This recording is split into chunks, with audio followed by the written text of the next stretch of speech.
और हमें डेडपूल को दिखाया जाता है जो कि एक टैक्सी में कहीं जा रहा होता है। फिर डेडपूल पीछे वाली सीट पर बोर होने लगता है, इसीलिए वो फ्रंट की सीट पर ड्राइवर के साथ बैठ जाता है जिसका नाम डोपिंदर है और वो एक इंडियन है। डोपिंदर उसे पूछता है तुमने सांता क्लॉज जैसे लाल कपड़े क्यों पहने हैं? तो डेडपूल कहता है क्योंकि मुझे किसी से बदला लेना है, जिसके लिए मैंने पूरे 1 साल 3 हफ्ते 4 दिन और 14 मिनट वेट किया है। डोपिंदर उसे पूछता है उसने तुम्हारे साथ क्या किया था? तो डेडपूल अपने मास्क हटाता है और उसे अपना फेस दिखाता है जो कि पूरी तरह से जला हुआ था और वो दिखने में किसी डरावने पिशाच से कम नहीं लग रहा था। फिर डेडपूल को याद आता है कि वो अपना हथियारों से भरा बैग लेकिन वो वापस नहीं जा सकता क्योंकि अगर वो वापस गया तो उसका दुश्मन जिसका नाम फ्रांसिस है वो उसके हाथ से निकल जाता। डेडपूल देखता है कि उसके पास एक गन अभी भी है जिसमें 12 बुलेट्स बचे थे। जिसके बाद वो टैक्सी से उतरकर अपने दुश्मन फ्रांसिस का वेट करने लगता है। कुछ ही देर बाद वहाँ फ्रांसिस की कार आती है और डेडपूल उसके ऊपर जंप मार देता है और अब वो एक एक करके फ्रांसिस के सारे आदमियों को धोना शुरू कर देता है। डेडपूल उसे कहता है दोस्तों मेरे पास सिर्फ 12 बुलेट है, इसे तुम लोगों को मिल बांट कर खाना होगा। यहाँ पर डेडपूल लिमिटेड बुलेट से बहुत से लोगों को मार देता है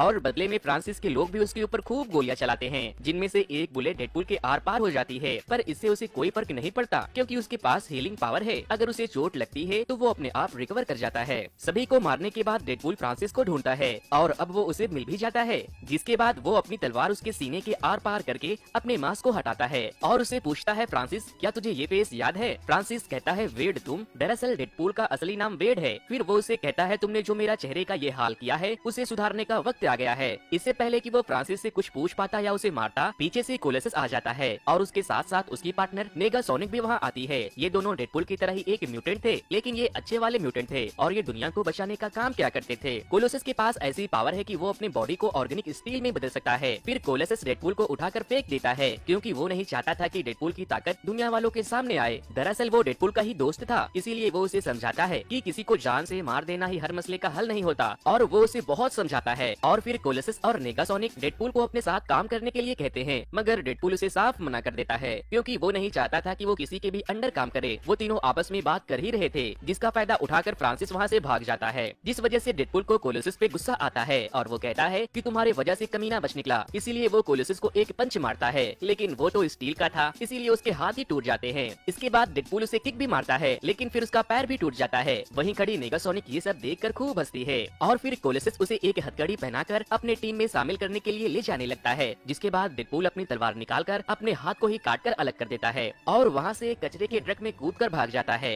तो ट्रक ड्राइवर से कहता है सॉरी मुझे माफ करना, मेरे खून की वजह से आपका पूरा कचरा गंदा हो गया। दोस्तों वैसे अब तक आपको ये समझ नहीं आ रहा होगा कि फ्रांसिस ने डेडपूल के फेस का ये हाल क्यों किया। इसे जानने के लिए चलिए मैं आपको फ्लैशबैक में लेकर जाता हूँ। दरअसल डेडपूल यानी कि वेड पहले एक आम इंसान हुआ करता था। आर्मी से रिटायर होने के बाद वो लोगों से पैसे लेकर उनके लिए सेफ्टी का काम करता था। फिर एक रात वेड अपना काम खत्म करके एक क्लब में जाता है जिसका ओनर उसका ही दोस्त था। वो उससे बातें कर रहा होता है, तभी उससे मिलने वेनिसा नाम की एक प्रोस्टिट्यूट आती है। ये दोनों आपस में बातें करते हैं। फिर वेनिसा वेड को फिजिकल होने का ऑफर करती है, लेकिन बदले में उसे खूब सारा पैसा चाहिए था। वेड उसे लेकर कमरे में चला जाता है जहाँ पर वो दोनों साथ में रात बिताते हैं। अब धीरे धीरे वक्त गुजरता जा रहा था और वो दोनों एक दूसरे के काफी क्लोज आ चुके थे। इतने क्लोज कि एक दिन वेड वेनिसा को शादी के लिए प्रपोज कर देता है और वो मान जाती है क्योंकि इतने दिनों में वो उसकी गर्लफ्रेंड बन चुकी थी। वेड और वेनिसा इसी खुशी को सेलिब्रेट करने के लिए एक दूसरे के क्लोज आते हैं और तभी वेड को चक्कर आ जाता है और वो बेहोश हो जाता है। वेनिसा वेड को हॉस्पिटल ले जाती है और उसका चेकअप करवाती है तो डॉक्टर उसे बताते हैं कि वेड को कैंसर है। ये सुनकर वेनिसा काफी दुखी हो जाती है।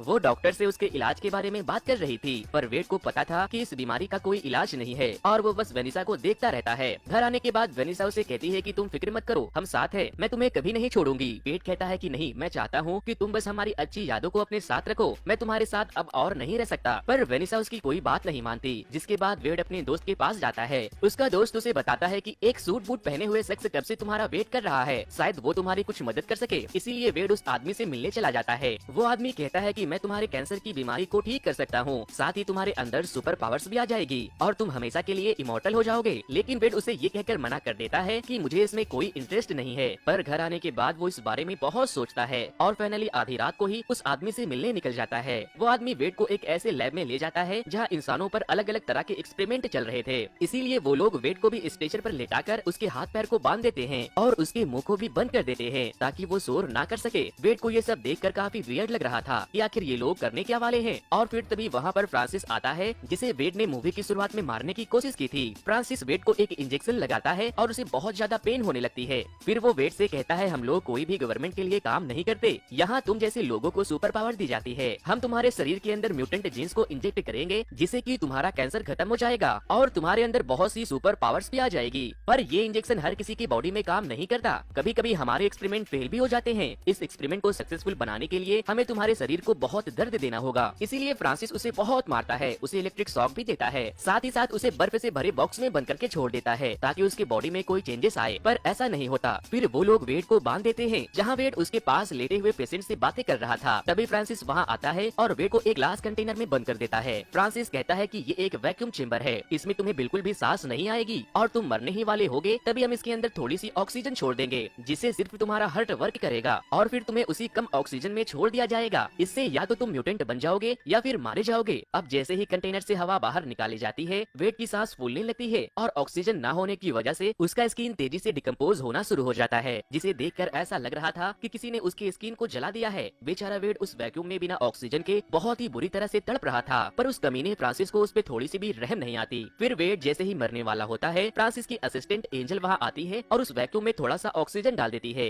दरअसल एंजल भी एक म्यूटेंट ही थी जिसके अंदर स्पीड की पावर है। फिर जब एंजल वेड के करीब उसे दर्द देने जाती है तो वेड उससे एक माचिस की तीली चुरा लेता है और रात होते ही उस लैब में आग लगा देता है। लेकिन वैक्यूम में होने की वजह से वेड को कुछ नहीं होता क्योंकि आग लगाने के लिए ऑक्सीजन का होना भी जरूरी है। आग लगते ही फ्रांसिस फौरन वहाँ से भाग कर आता है और वो देखता है कि वेड अब एक म्यूटेंट बन चुका है। जिसके बाद वेड फ्रांसिस पे हमला कर देता है, पर फ्रांसिस भी बहुत ताकतवर था क्योंकि वो खुद एक म्यूटेंट था। वो वेड के बॉडी पे एक रॉड से स्टैब कर देता है और उसे उसी जलते हुए लैब में छोड़कर वहाँ से चला जाता है। अब अगले दिन वेड उस जले हुए लैब के एसेस में से बाहर निकलता है क्योंकि म्यूटेंट बनने के बाद वो मरा नहीं था। वेड को ऐसा लगता है कि उसके कैंसर के साथ साथ उसके बॉडी में अब सब कुछ ठीक हो चुका है। इसीलिए अगली सुबह वेड फुल स्वैग में अपनी गर्लफ्रेंड वेनिसा से मिलने के लिए चला जाता है। वो उसे फॉलो कर ही रहा था कि तभी वहाँ आ जा रहे सभी लोग वेड को देखकर डरने लगते हैं और उसका मजाक उड़ाने लगते हैं क्योंकि वो दिखने में बहुत ही ज्यादा अगली लग रहा था। सभी को हंसते हुए देखकर जब वेड अपने फेस को शीशे में देखता है तो उसे पता चलता है कि उसका फेस पूरी तरह से बर्बाद हो चुका है। इसीलिए वो वेनिसा से मिले बगैर वहाँ से चला जाता है। वेड वहाँ से सीधे बार में अपने दोस्त से मिलने जाता है और उसे सारी बात बताता है कि आखिर उसके साथ क्या क्या हुआ। उसका दोस्त कहता है कि तुम जितने भी बदसूरत दिखो वेनिसा को कोई फर्क नहीं पड़ेगा क्योंकि वो तुमसे बहुत प्यार करती है। पर जैसे ही वेड उसे अपना चेहरा दिखाता है तो उसका दोस्त भी उसे देखकर दंगरा जाता है। वेड बताता है कि फ्रांसिस मेरे फेस को वापस से ठीक कर सकता है, पर वो कमीना कहीं भाग गया है। उसका दोस्त बोलता है कि फ्रांसिस सोच रहा होगा कि तुम मर चुके हो, पर तुम्हें ही उसे ढूंढकर वापस अपने फेस को ठीक कराना होगा। वेड कहता है कि ठीक है, पर मुझे मेरा नाम बदलना होगा और फिर वो दोनों मिलकर एक नाम डिसाइड करते हैं, डेडपूल। नेक्स्ट सीन में डेडपूल अपने लिए एक सुपर हीरो सूट तैयार कर रहा था ताकि वो अपने फेस को कवर कर सके और उसके साथ साथ वो फ्रांसिस को भी ढूंढना शुरू कर देता है।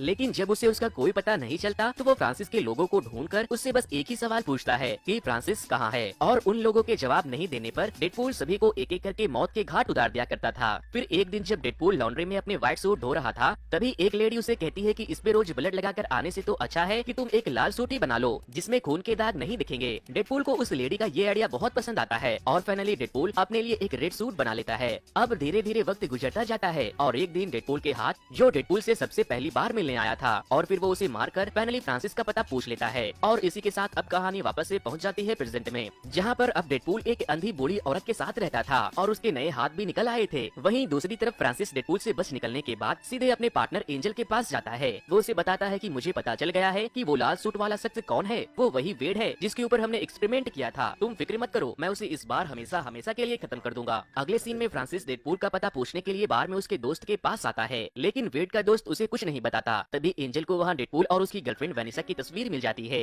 जिसे लेकर वो दोनों वहाँ से चले जाते हैं। उनके जाते ही डेडपूल का दोस्त डेडपूल को कॉल करके बताता है कि तुम्हें ढूंढने के लिए कुछ लोग आए थे और उन्हें वेनिसा के बारे में भी पता चल गया है। जिसके बाद डेडपूल फौरन अपने दोस्त के साथ उस क्लब में जाता है जहाँ वेनिसा काम किया करती थी। वहाँ जाते ही डेडपूल अचानक से रुक जाता है क्योंकि उसके अंदर इतनी हिम्मत नहीं थी कि वो वेनिसा के सामने इस शक्ल में जाए, इसीलिए वो बाथरूम में चला जाता है। वहीं वेनिसा का एक दोस्त उसे बताता है कि बाहर कोई तुम्हारा इंतजार कर रहा है, शायद वो तुम्हारा पुराना बॉयफ्रेंड वेड होगा। वेनिसा ये सुनकर खुश हो जाती है और उसे ऐसा लगने लगता है कि वो वेड ही होगा। फिर वो बाहर जाकर देखती है तो फ्रांसिस उसे किडनैप कर लेता है। जब डेडपूल वेनिसा को ढूंढते हुए क्लब से बाहर जाता है तो वहाँ उससे वेनिसा का वॉलेट मिलता है, जिससे वो समझ जाता है कि फ्रांसिस ने उसे किडनैप किडनैप कर लिया है। इसीलिए वो सैड होकर वापस अपने घर आ जाता है और अपना सारा गुस्सा एक स्टैचू पर निकालता है, जिस पर उसका दोस्त उसे कहता है, हाँ हाँ मारो और मारो, अच्छी बात है, तुम्हें ऐसा ही करना चाहिए, इससे तुम्हारा गुस्सा कम हो जाएगा। वो दोनों वेनिसा को ढूंढने का प्लान बना ही रहे थे कि तभी उसके फोन पे फ्रांसिस का मैसेज आता है, जिसमें ये लिखा था कि अगर वेनिसा को जिंदा देखना चाहते हो तो खुद को हमारे हवाले कर दो। अब जब बात महबूबा की थी तो भला वो रुकता कैसे। वो अपने सारे गन्स को इकट्ठा करता है क्योंकि उसे पता था कि फ्रांसिस के साथ उसके बहुत से लोग होंगे। और तो और डेडपूल कोलोसस और नेगासोनिक को ये कहकर अपने साथ लेकर जाता है कि अगर तुमने मेरी मदद की तो मैं तुम्हारी टीम में आ जाऊंगा।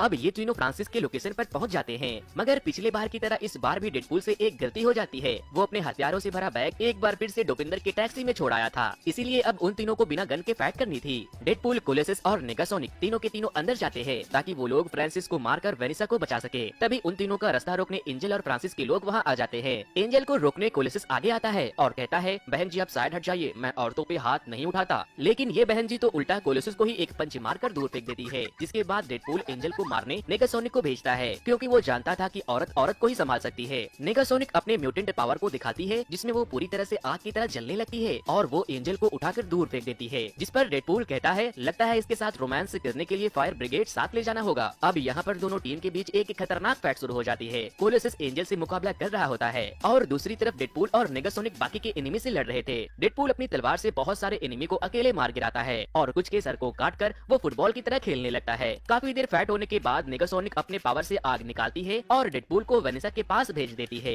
पर फ्रांसिस वहाँ पहले से ही मौजूद था और वो वेनिसा को उसी वैक्यूम चेंबर में बंद कर देता है जिसमें उसने डेडपूल को बंद किया था। वेनिसा की जान बचाने के लिए डेडपूल और फ्रांसिस के बीच फाइट शुरू हो जाती है, जहाँ डेडपूल उसे बहुत बुरी तरह से पीटता है। वहीं दूसरी तरफ एंजल कोलोसस का एक मोटी रस्सी से गला घोट रही थी और तभी नेगासोनिक वहाँ एक बहुत बड़ा ब्लास्ट करती है, जिस वजह से वो पूरी जगह डिस्ट्रॉय हो जाती है। फिर नेगासोनिक और कोलोसस वेनिसा को उस वैक्यूम से बाहर निकालती है और दूसरी तरफ डेडपूल और फ्रांसिस के बीच फाइनल फाइट चल रही होती है। डेडपूल फ्रांसिस को मार मार कर बहुत ही बुरा हाल कर देता है और एक गन निकालकर उसके सर पे पॉइंट करते हुए उसे अपने फेस का इलाज के बारे में पूछता है, जिस पर फ्रांसिस उससे कहता है कि इसका कोई इलाज नहीं है। फ्रांसिस का ये जवाब सुनकर डेडपूल को बहुत गुस्सा आता है और वो उसे शूट करके मारने ही वाला था कि तभी कबाब में हड्डी बनने कोलोसस फिर से वहाँ आ जाता है और डेडपूल से कहता है, तुम्हें ऐसा नहीं करना चाहिए, तुम्हें तो लोगों को माफ करना सीखना चाहिए। वो उसे बहुत बोल वचन देता है, बट भैया डेडपूल तो डेडपूल है, उसे ज्ञान की बातें कहाँ समझ आती थी। वो फायर करता है और फ्रांसिस की वहीं पर डेथ हो जाती है। मूवी के एंड में जब वेनिसा डेडपूल को देखने के लिए उसका मास्क हटाती है तो वो देखती है कि उसका फेस पूरी तरह से खराब हो चुका है। अब वो पहले जैसा हैंडसम वेड नहीं रहा, मगर प्यार तो अंधा होता है, इसीलिए वेनिसा डेडपूल से कहती है, मुझे इस बात से कोई फर्क नहीं पड़ता कि तुम